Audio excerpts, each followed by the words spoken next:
Hola a todas las personas que a esta hora se empiezan a conectar con esta transmisión en vivo del área cultural del Banco de la República. Quien les habla, Lina Álvarez, del Cuarto Mosquetero, y me acompaña aquí en este espacio, en esta conferencia, María José Zavala, quien es una abogada feminista de la ciudad de Villavicencio. Hola, Lina, buenos días y buen día a todas las personas que se conectan a esta transmisión. Bueno, pues les cuento que a propósito de la exposición que en este momento hay en el área cultural del Banco de la República sobre las comunidades indígenas y todo el proceso en general de la comunidad guanadume por crear bolas que protegen a las niñas, nos surge un interrogante si así como esta población que está ubicada ya en el Urabá antioqueño y en el Darién, que tienen pues múltiples formas de proteger a las niñas a través de sus tradiciones, especialmente de la creación de molas, que son pues unas artesanías, como nosotros las llamamos, pero son unos tejidos indígenas que en varias etapas de la niña permiten que precisamente estén alejadas de los espíritus maliciosos. Pues queríamos analizar qué estamos haciendo como sociedad occidental, qué estamos haciendo como pueblo colombiano, precisamente también por proteger a nuestras niñas, a nuestras mujeres, teniendo en cuenta que hay un alto índice de violencia hacia los niños y hacia las mujeres, pero además no solo de violencia física, sino agresiones sexuales, inclusive feminicidios. Entonces, pues por ello, aprovechando la larga experiencia de María José Zavala, que trabaja directamente con comunidades, con mujeres, con niños de todas las edades, pues queríamos también comprender y además desde esa mirada de la ley un poco qué estamos haciendo, cuáles son esos avances, pero primero, Majo, yo creo que antes de empezar a analizar las leyes recientes, pues sí sería bueno comprender un poco cómo ha avanzado en el país precisamente todo ese proceso para proteger a las niñas y a las mujeres en general. Bueno, hay varias preguntas respecto a este grupo indígena que usted nos hablaba. Eh, Hay algo muy importante y en Colombia existe el Código de Infancia y Adolescencia. Entonces, este código, aparte que nos dice que como sociedad, el Estado, tenemos la obligación de que haya un cuidado hacia los niños, niñas y adolescentes, de que se les respete ciertos derechos y haya ciertos procesos para esto. En la práctica, pues es muy difícil que se lleve a cabo. Hoy en Colombia hay más de 15.000 niños, niñas y adolescentes que han sido víctimas de violencia sexual.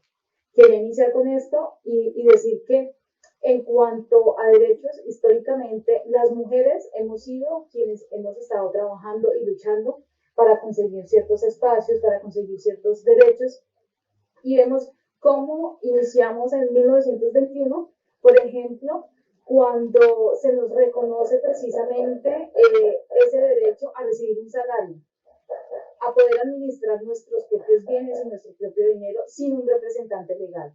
Después se nos abre la oportunidad de ingresar a una universidad. Desde 1933 tenemos como ese derecho. Ya luego tenemos el derecho al voto, se empieza a hablar sobre la mujer rural en Colombia, la violencia sexual en el marco del conflicto armado, y vean cómo se empieza a hablar desde el 2002 de la mujer rural en el conflicto armado, cuando hay el conflicto ya lleva más de 20 años, ¿verdad?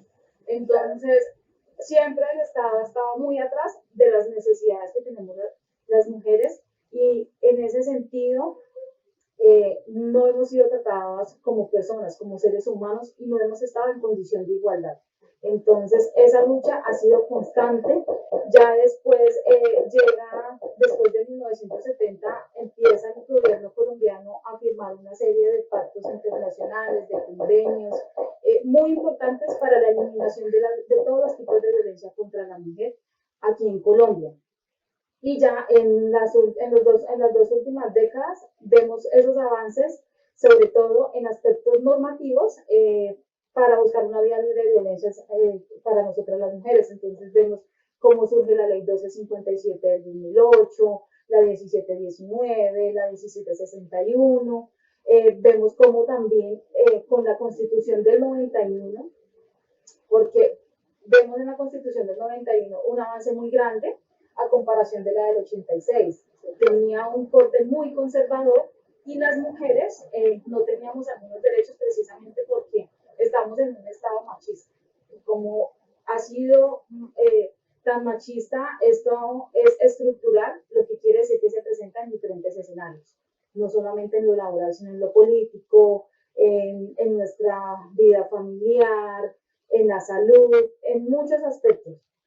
Entonces, Ya luego vemos cómo la Corte Constitucional, cuando surge con la Constitución del 91, también empieza a legislar. En Colombia, la facultad o ese trabajo que tiene de legislación está a cargo de la rama legislativa, pero también ha estado con la Corte Constitucional porque el Congreso no se ha encargado de hacer ciertas tareas que le corresponden.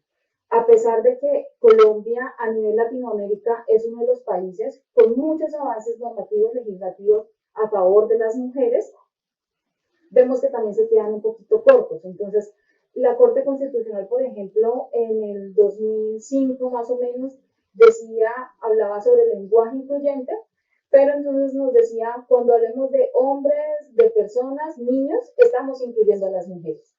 Pero si hablamos de niñas y mujeres, no incluimos a los hombres. O sea, nosotras sí nos teníamos que sentir incluidas con un lenguaje no incluyente, pero entonces ellos no.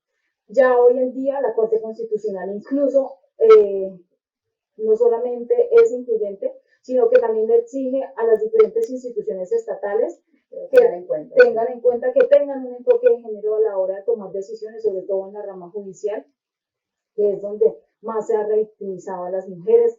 Entonces han habido ciertos avances como el derecho fundamental a la ID, que solamente es bajo 3 causales, pero que sin embargo en Latinoamérica ha sido un avance porque no todos los países lo han venido desarrollando o implementando.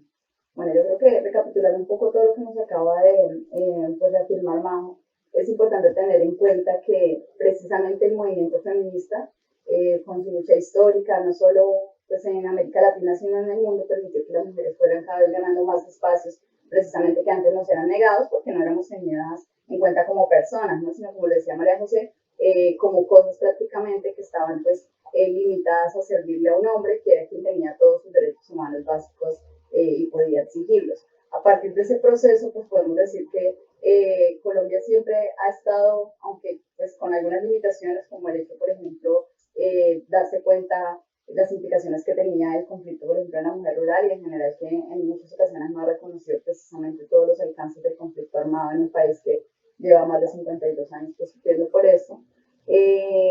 También nos damos cuenta que ha avanzado en muchas áreas, como por ejemplo, María José lo decía, como lo es la interrupción voluntaria del embarazo, que ya hace varios años teníamos 3 causales que básicamente están ahí establecidas, mientras que en otros países apenas se está avanzando en esas áreas, y también pues se acogió en su momento debido a las convenciones y a los pactos internacionales de los cuales me gustaría, María José, que habláramos, y pues ha avanzado en otras normatividades que sin embargo pues estaremos analizando a más profundidad para comprender si de alguna manera todo eso que se ha hecho en el marco de la ley realmente está permitiendo que las niñas y las mujeres pues cada vez estén menos expuestas a sufrir todo tipo de violencias, porque digamos que a veces nosotros decimos, no, pero los pueblos originarios quizá no han avanzado tanto como el pueblo occidental en ciertas cosas, pero cuando nos damos cuenta que en materia de proteger a las niñas, de los ritos sagrados, de lo que representa, por ejemplo, esa relación con la madre tierra, de lo que representa incluso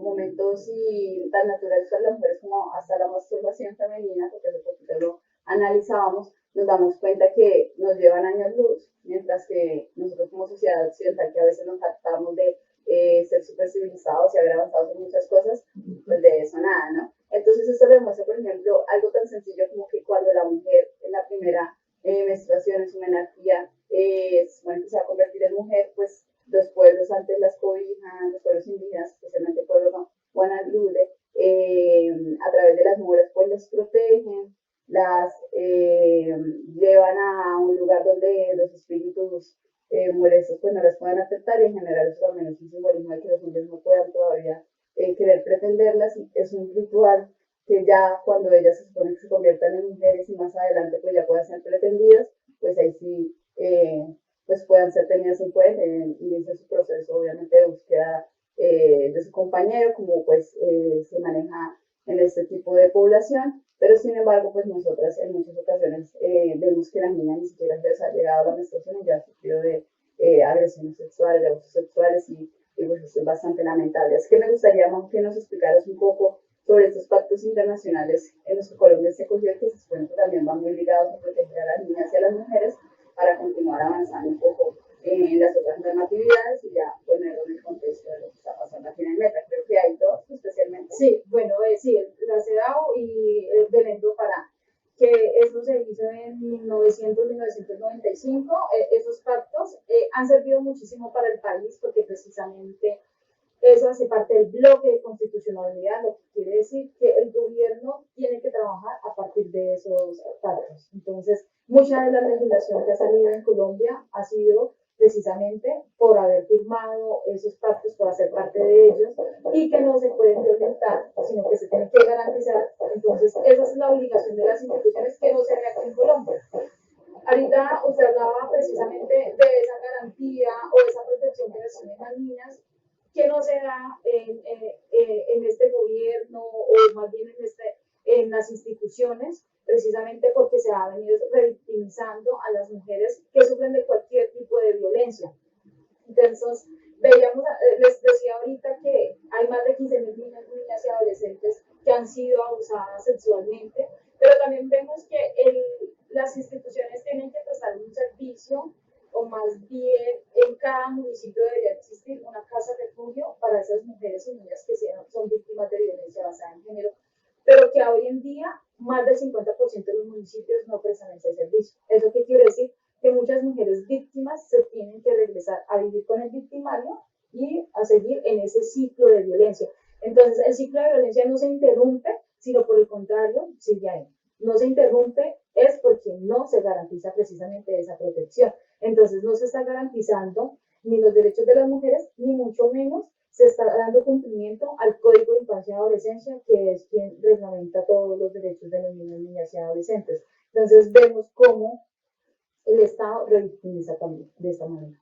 Y además que es importante tener en cuenta que normalmente se suele creer que las mujeres estamos más expuestas en los espacios públicos, pero en muchas ocasiones también son esos espacios que se supone que deberían ser seguros como el hogar, en donde las niñas y las mujeres están más expuestas por ser agredidas inclusive por alguien del núcleo familiar, ¿no? Ahorita en pandemia, que estuvieron las mujeres en sus casas con sus familiares, con sus cónyuges, con sus esposos, se evidenció que aumentó la violencia en más de un 200%. Y aquí en Colombia, en materia legislativa, el Congreso no hizo nada al respecto, conociendo las cifras, pero no se hizo nada. Desde el Gobierno Nacional sí hubo una que otra medida para temas de ayudas económicas para las mujeres, sin embargo, en temas de protección se quedaron supremamente cortos, porque entonces ahí vimos la falla tan grande del Estado, uno, el desconocimiento. Lina, en los territorios hay algo y es la implementación de estas normas que estábamos hablando y allí no se da. La implementación de la norma no se da. Entonces, no nos sirve de nada tener tantas leyes si no se implementan. En los territorios pasa algo y es que hay desconocimiento de la norma. Y cuando no se desconoce, pues no hay un enfoque de género.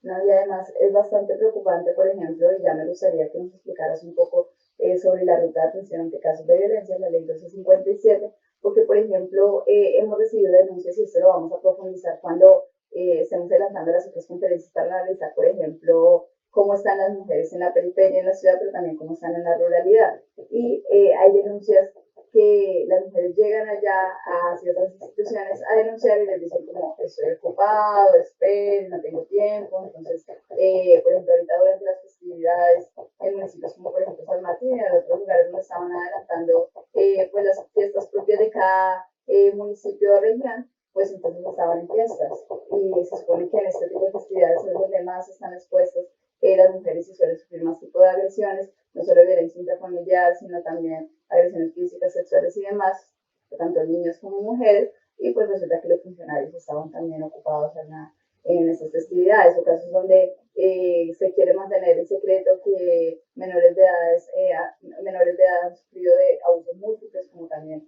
pasó recientemente en uno de los municipios del Meta, y así una serie de problemáticas que uno dice, bueno, esas son cosas que deberían pues preocuparnos como sociedad, pero que hemos venido naturalizando, y que sin embargo uno creería que todos y todas conocen la ley 257, pero una vez que habla de eso, y dicen, ¿eso cómo es? ¿Cómo se come? Es más, no solamente no se conoce la ley 1257, sino que en muchas ocasiones vivimos episodios de violencia y creemos que es normal, que no es violencia. Y eso pasa sobre todo en los municipios, en el sector rural donde no hay instituciones, donde no hay campañas para visibilizar los tipos de violencias.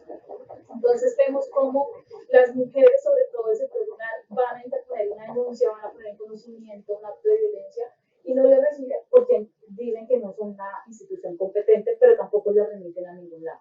Entonces, a falta de instituciones, las mujeres deciden callar. Entonces vemos como muchos, sobre todo los casos de violencia sexual, no son denunciados. Más del 50% de los casos de violencia sexual en los municipios del sector rural no son denunciados porque no hay instituciones, porque hay una revictimización, las mujeres allá no reciben la atención en salud, sino que las remiten a otros municipios. ¿Eso qué quiere decir? Que tienen que conseguir dinero para trasladarse y contarle la historia aquí, en el otro municipio, a todo el mundo, en todas las instituciones. Entonces muchas mujeres con ese miedo a ser señaladas y juzgadas, porque aquí hago un paréntesis, ser abusado en Colombia es un delito no para el abusador, sino para la mujer. ¿Cómo estaba vestida? Sí. ¿Por qué salió? ¿Por qué decidió? Exacto. ¿Por qué tomó? ¿Con quién estaba? ¿Por qué salió a esa hora? Entonces, se convierte en un delito para uno como mujer ser abusado. Más bien, uno se buscó eso. Entonces, muchas mujeres tienen miedo a denunciar precisamente por ser señaladas, por ser juzgadas, porque todo el mundo se tiene que enterar. Entonces, y sobre todo en el sector rural, porque muchos abusos provienen de grupos al margen de la ley. Entonces, ese miedo con el que están inmersas las mujeres, pues hace que en diferentes ocasiones no se denuncie. Y peor aún, Majo, para las niñas que se atreven a decir, bueno, estoy sufriendo este tipo de abusos, inclusive a veces en los hogares no les creen. No les creen, ya sea particulares o es mucho peor cuando se trata de un familiar. ¿Por qué? Porque está diciendo mentiras, porque odia al papá. Normalmente siempre son los familiares más cercanos quienes cometen estos abusos. Entonces hay una desconfianza y cuando no les cree la propia familia, pues las mujeres deciden denunciar porque pues si no les cree la familia, pues mucho menos una institución. O a veces reciben burlas de parte de funcionarios y funcionarias de las instituciones del Estado, que son quienes deberían garantizar precisamente ese acceso a la justicia. Bueno, María José, y siguiendo con precisamente el acceso a esta ruta de atención ante casos de violencia que establecidas en la ley 1257, me gustaría que antes de avanzar le recordáramos a las personas, por si quizá no conocen, qué tipo de violencias están tipificadas y ante este tipo de casos, a dónde deberían acceder, dónde se supondría que deberían atenderlo. Listo, bueno. La ley 1257 nos menciona 4 tipos de violencia. Entonces está la física, la sexual, la psicológica y la económica. La más visible, o más bien la más frecuente, pero invisible, ha sido la psicológica. A la que casi no le prestan atención, pero es la que más ha generado suicidios, la que genera problemas y conductas en las mujeres, precisamente, o que muchas veces hace que esa naturalización de la violencia haga que muchas mujeres también crezcan, sigan en entornos violentos. No se rompa ese ciclo, sino que crean que es normal. Entonces, ante cualquier tipo de violencia psicológica, física, sexual, se puede ir a la policía, a la fiscalía, pero hay unas diferencias y es que, por ejemplo, para la violencia sexual es muy importante primero hacerse un examen, entonces lo idóneo es ir al hospital, a la Secretaría de Salud, a una entidad prestadora de servicios de salud, para activar el código lila o a medicina legal. Ya luego interponer la denuncia en la Fiscalía General de la Nación. Las mujeres que interpongan las denuncias tienen derecho a un abogado o abogada de oficio.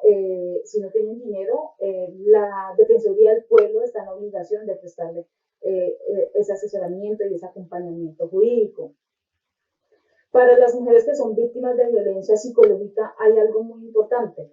Siempre se habla de la violencia psicológica o física en el marco intrafamiliar. Cuando las mujeres, sobre todo pasa mucho en el sector rural, van a interponer una denuncia, no se la recibe, que porque no existe la violencia psicológica en el Código Penal. Y eso es mentira. La violencia psicológica no aparece como violencia psicológica, sino como lesiones personales cuando se ejerce por terceros, no ajenos a los familiares, que eso es violencia intrafamiliar, sino que un tercero, entonces eso ya es lesiones personales.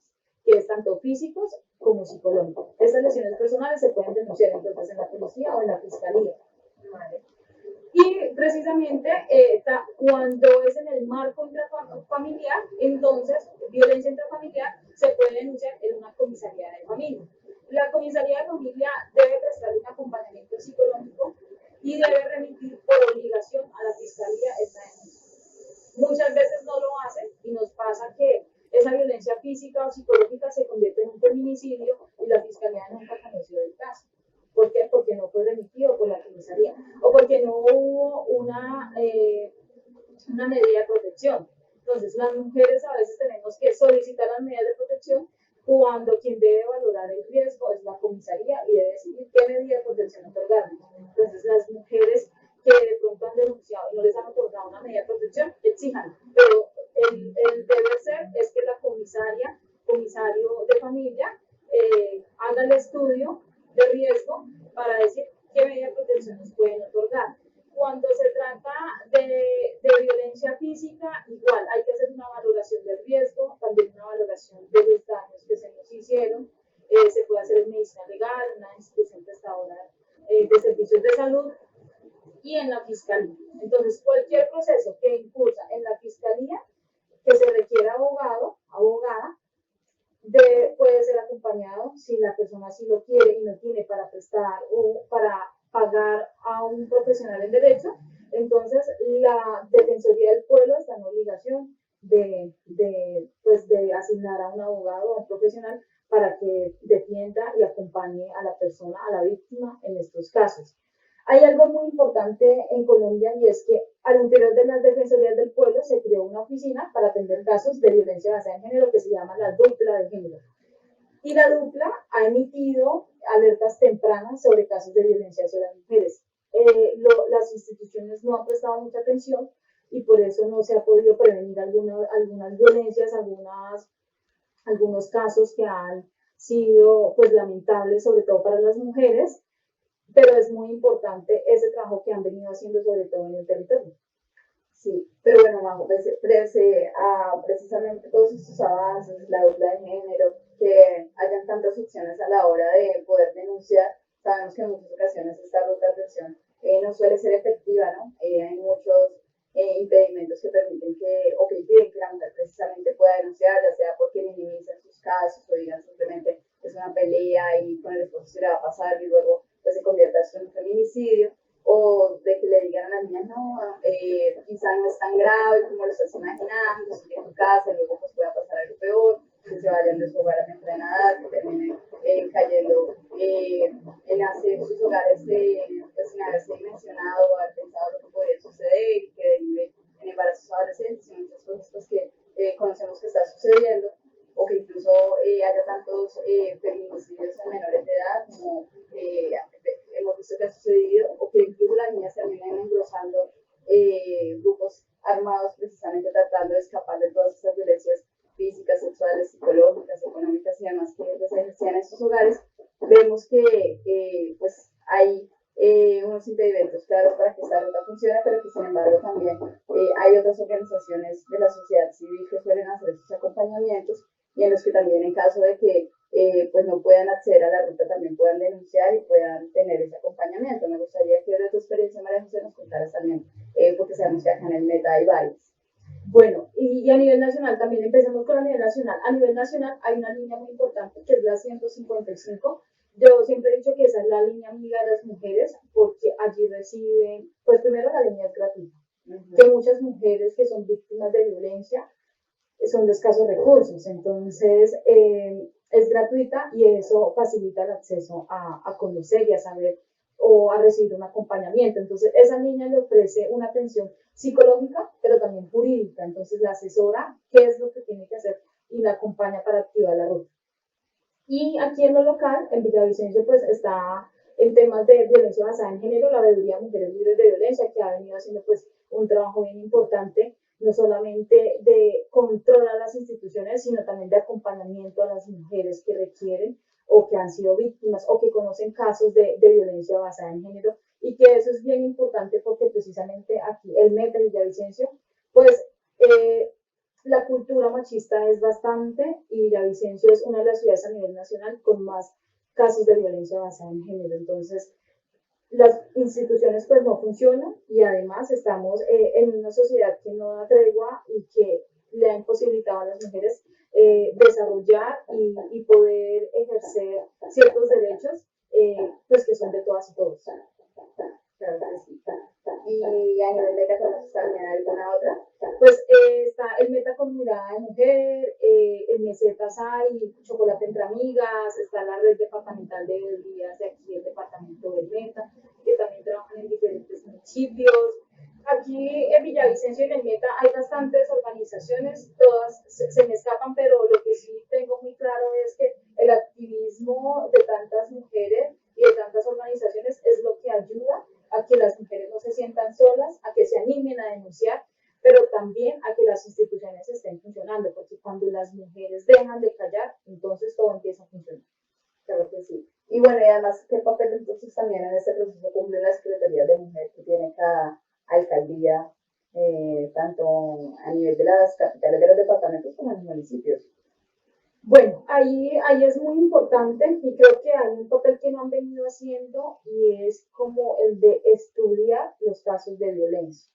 Debería haber un observatorio de estos temas porque es lo que ayuda a generar acciones en determinados lugares donde más están siendo víctimas las mujeres. Entonces, desde la veeduría y desde el observatorio, creo que ya no existe el observatorio de mujeres aquí en Villavicencio, pero sí se habían analizado ciertas cifras y ciertos comportamientos en algunos barrios y se evidenció precisamente que hay comunas donde se presentan muchos más casos que en otras. Y esas comunas hay un común denominador que es precisamente estratos bajos. Entonces vemos que la violencia tiene consigo inmersa varias cosas.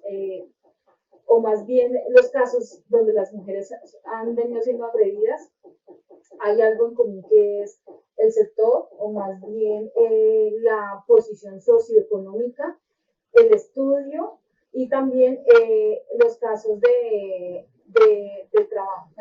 Entonces, muchas de las mujeres que son víctimas son de escasos recursos, no tienen estudio y tampoco tienen un trabajo fijo ni un trabajo estable, sino que viven precisamente en sus casas haciendo labores del hogar que no son reconocidas, pero también eso dificulta que muchas puedan ser independientes y puedan tomar decisiones, por ejemplo, de salirse de sus hogares para romper el ciclo de violencia, sino que por el contrario tengan que quedarse ahí calladas sin denunciar porque no hay oportunidades y porque no tienen cómo conseguir un empleo cuando no han podido acceder a estudiar o cuando muchas, en Colombia se dice que somos más las mujeres que ingresamos a la universidad que los hombres, pero quienes se gradúan más son los hombres precisamente porque pues nosotras nacimos también con unos roles impuestos, ¿no? Entonces el de nacer, crecer, reproducirnos y morirnos. Entonces eso de reproducción nos ha marcado tanto que muchas mujeres tienen que dejar de trabajar, de estudiar para poder cumplir con ese rol que se nos impuso desde la sociedad. Creo que sí, además que tú decías algo importante, y es que precisamente eso de no poder decir me voy de este hogar donde me están violentando porque no tengo cómo sobrevivir, también normalmente es un tipo de violencia y es la violencia económica que ejercen muchísimos hombres sobre las mujeres, que inclusive a veces inicia como violencia económica y luego pues se transforma a otro tipo de violencias y pues es eso de que yo soy el que te estoy proveyendo de todas tus necesidades básicas, entonces te aguantas a todo lo que yo quiera decir y hacer. Y más, y sucede aún más cuando hay menores de por medio. Entonces ya es algo que la mujer dice, no, yo crecí en un hogar y por obligación tengo que darle un hijo, un padre a mi hijo o hija. Entonces esa obligación social que hay o esa imposición social que hay es tan grande que muchas mujeres prefieren seguir siendo víctimas de violencia a irse.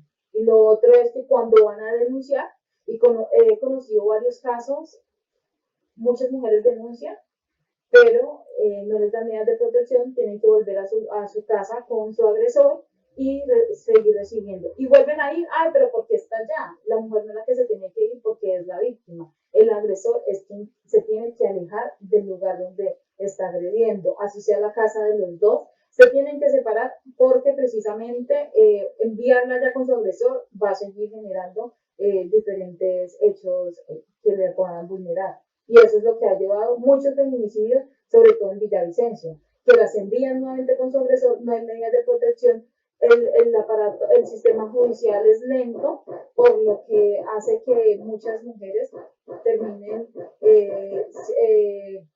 las terminen asesinando y pues no pase nada. Claro que sí, vemos muchísimos casos.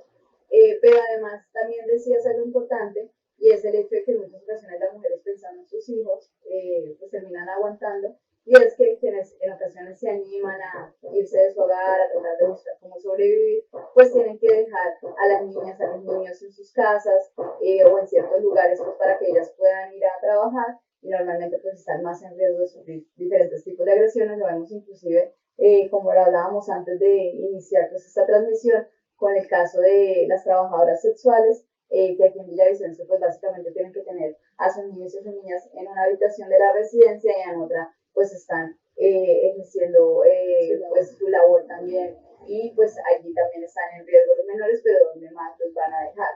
Entonces pues también vemos cómo en muchas ocasiones ellas se ven ahí en esa disyuntiva de qué hacer, por un lado, pues no aguantarse más tipos de violencias, pero por otro lado también exponer a sus hijos teniendo en cuenta que, y como lo decías, un rol que tiene la mujer es ser una buena madre, poder protegerlos, poder cuidarlos, aunque se supone que había también un padre y que esa paternidad iba a ser pues, compartida desde todas las responsabilidades y no simplemente que a toda la mujer le recaiga como ese peso. Pues en ese sentido, o más bien en ese punto, es muy lamentable que las trabajadoras sexuales no se tengan en cuenta ni en Colombia ni en ninguna parte del mundo.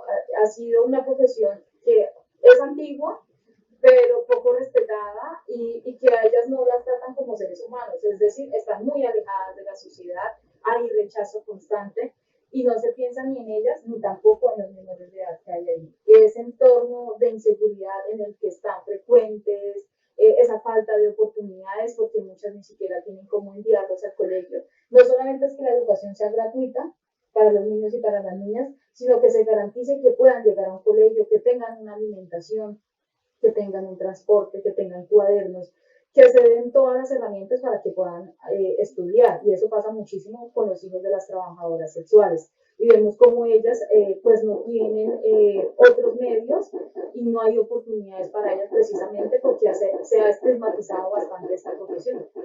Y además vemos que cuando en algún momento pues llegan a molestar o a tener problemas con su empleador, pues sucede que las expulsan, las echan de las residencias con todo y niños y niñas, y pues no hay nadie que vele realmente por los derechos de ella como mujer, como trabajadora, porque además pues está haciendo una labor que ya sea por decisión propia o por necesidad, pues tuvo que asumir.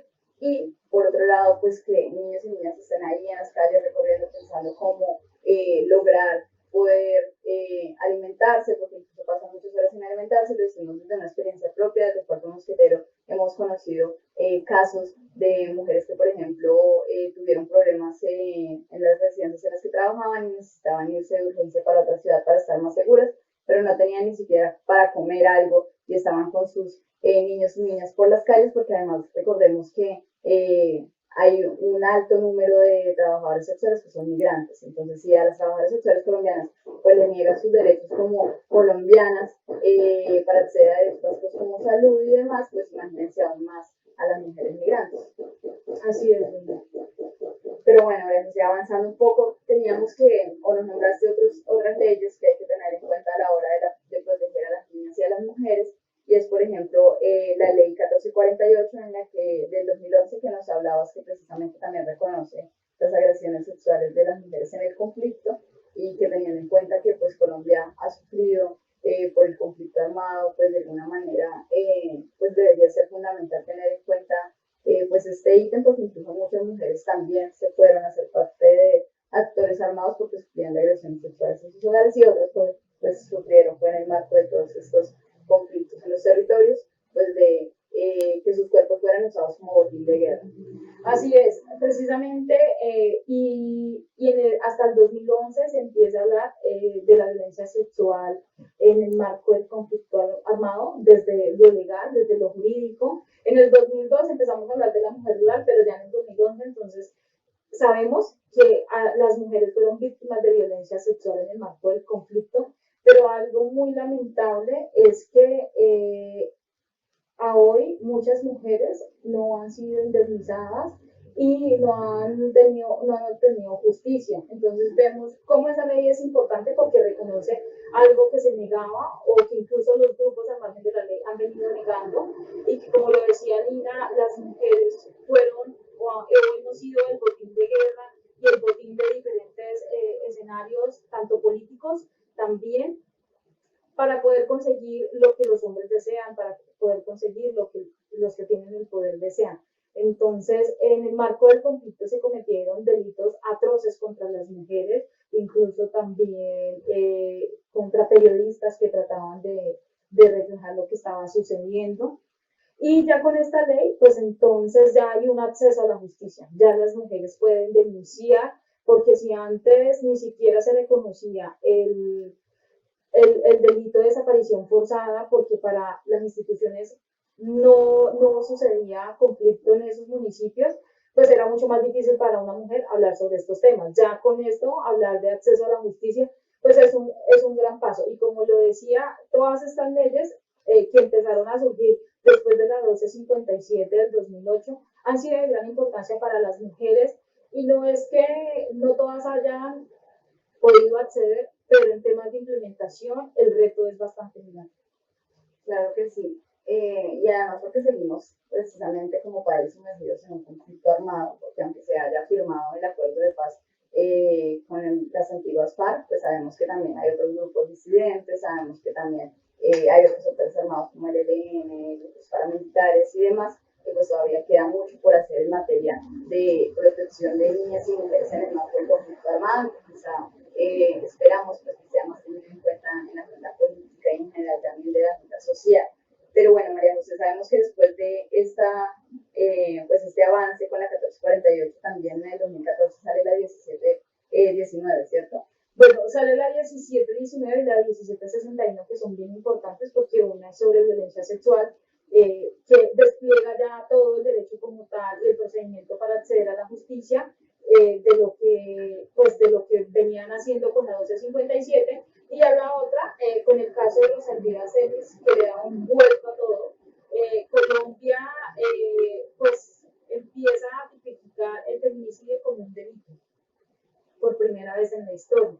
Entonces ya no es un homicidio general hacia una mujer, sino es un feminicidio por el hecho de ser mujer. Entonces, esto es un hito, sobre todo porque en Latinoamérica pocos países han tipificado el feminicidio como delito. Y es que a pesar de que ya se haya tipificado como delito el feminicidio, vemos que todavía en muchas ocasiones quieren pues tratar de que no sea catalogado como feminicidio, sino que simplemente sea un homicidio, e inclusive a la hora de abordar este tipo de casos, tanto funcionarios públicos, especialmente pues de las instituciones que hacen parte de la ruta de atención, como también incluso los mismos medios de comunicación suelen abordar estos casos como crímenes pasionales.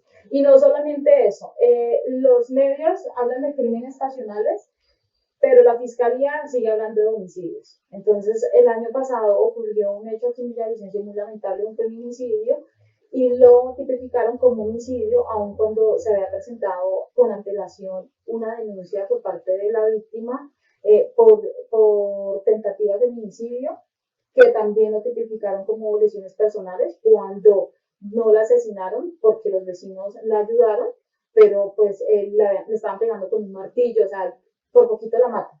Entonces, esa tentativa de feminicidio no se atendió con la celeridad y con el compromiso que se requería, sino que fue como una lesión personal y ya a los días terminó como un feminicidio y lo catalogaron como un homicidio. Entonces, vemos cómo las instituciones también siguen desconociendo todo lo normativo y tienen poco enfoque de género a la hora de tomar decisiones y a la hora de recibir y recepcionar los casos de violencia basada en género. Y a pesar de que si es el mismo caso que creo que conozco a María José, ella duró incluso muchos días desaparecida hasta que pudieron encontrar su cuerpo y demás, y aunque toda la ciudadanía del movimiento feminista pues estaba exigiendo justicia, aún así quisieron catalogarlo como quisieran. Incluso el movimiento feminista estuvo peleando por los 5 casos de feminicidio que se presentaron, y si no me equivoco, solo 3 fueron catalogados como feminicidio y los otros como homicidio. Entonces, eso también ha sido una lucha, ¿no? Uno, que lo tipifiquen bien para que haya justicia, para que la investigación se dé y el culpable pueda pagar como un feminicidio, y 2, para que también las familias al menos tengan una tranquilidad de que quien asesinó y les arrebató a su ser querido está pagando. Bueno, y aquí me gustaría que aclararas por qué es importante y por qué el movimiento feminista y por qué como abogadas en general están exigiendo que precisamente sea tipificado como un feminicidio y no como un homicidio. ¿Cuáles son las diferencias en términos ya de justicia que se deberían tener en cuenta?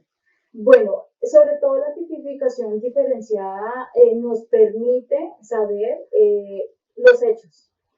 Entonces, no es diferente que, por ejemplo, llegue a asesinar un grupo de personas y haya mujeres y hombres. ¿Por qué? Porque no los asesinaron por razón de su género. En cambio, cuando asesinan a una mujer, hay una violencia, por ejemplo, muchas mujeres, antes de ser, como en el caso de Rosalvira, antes de ser asesinada, fue abusada, fue empalada. Entonces, muchos de los feminicidios han pasado por esto.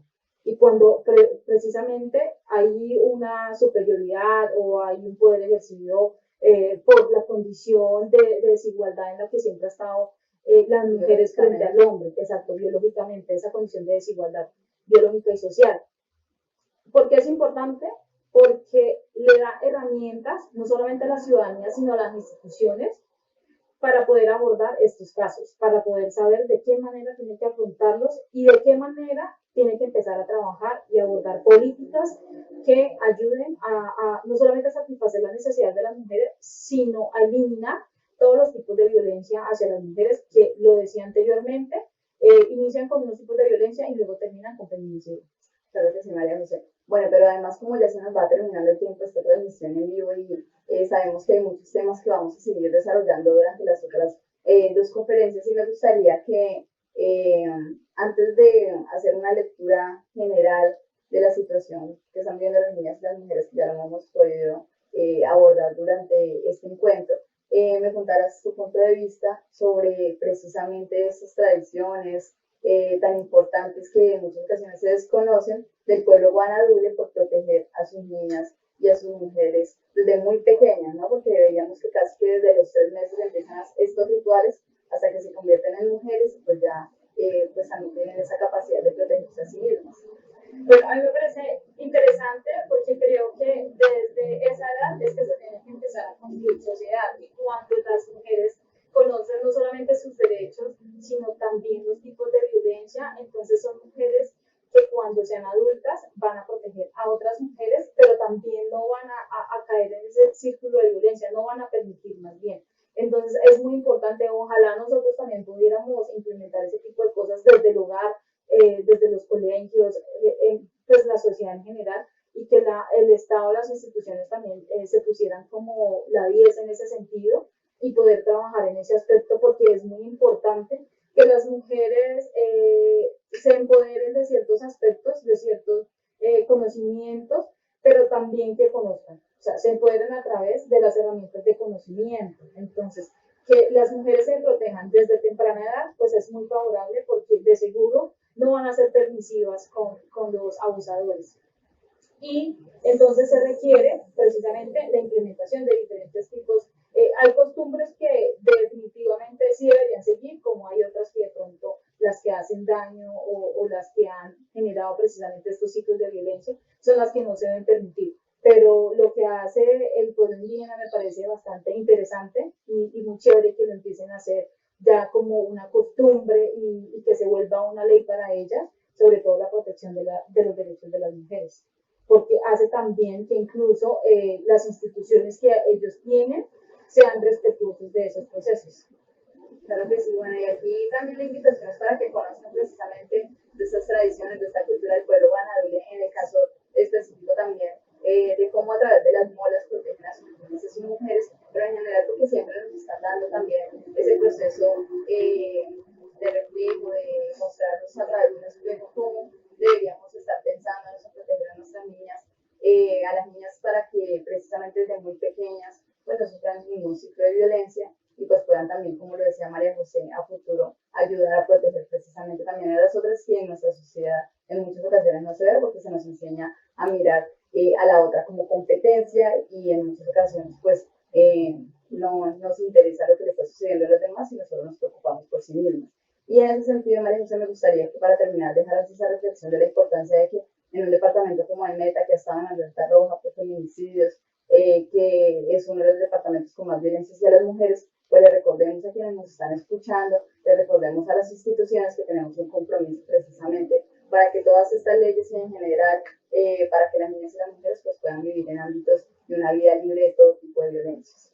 Bueno, yo siempre he creído que para eliminar las violencias se requiere un compromiso de parte de todas y todos. Eso nos incluye a nosotros como sociedad, pero también a las instituciones. Entonces, hay un reto bastante grande que tiene la institucionalidad y es la implementación de verdad de las leyes que ya existen. Colombia, como lo decía hace un rato, pues es líder en leyes, tiene muchísimas leyes, no necesitamos que sigan surgiendo cuando no se empieza a implementar. Si hay unas leyes que son necesarias, porque hay unos campos de los que no se ha legislado, pero de las que ya tenemos es necesario precisamente que se empiece a dar avances, que realmente haya un acceso a la justicia, que realmente las mujeres se les garanticen los derechos que no solamente están en la Constitución, sino en los códigos, en las leyes, en toda la normatividad, incluyendo la jurisprudencia, como lo es en el caso de la AIB.